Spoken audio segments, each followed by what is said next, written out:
ẹ kú dédé àsìkò yìí, orúkọ mi ni Niyi Johnson, òṣèré lèmi, I'm an actor, mo máa ń ṣe MC, ẹ fẹ́ ṣílé àìmájẹ̀ ṣe polówó mi, ẹ ṣáà pè wá, mo máa ń mú díẹ̀ náà torí mo ga 6'3", kò easy, Niyi Johnson lórúkọ mi.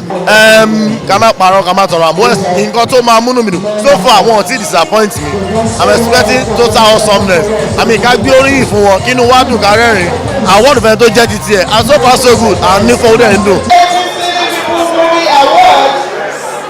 For the best supporting actor of the year in Yoruba is presented to Niyi Johnson. Congratulations, our dear old Niyi Johnson. Congratulations.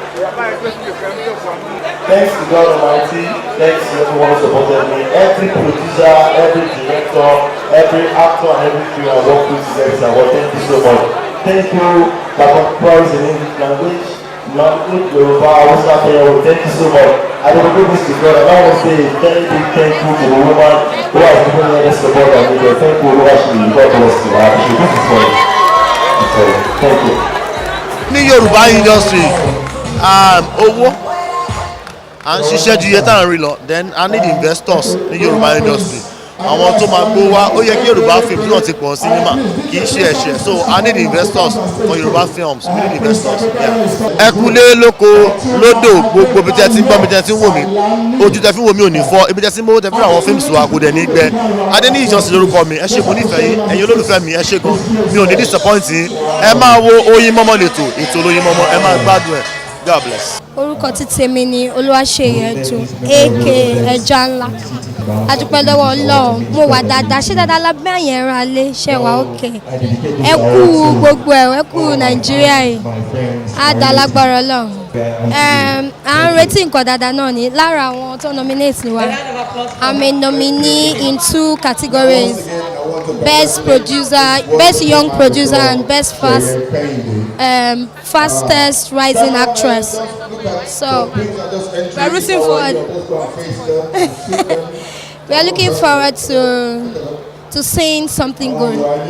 I present to you today, 16th day of September 2018, the Seyi People Movie Awards for the Best Young Producer of the Year, Miss Seyi, and congratulations.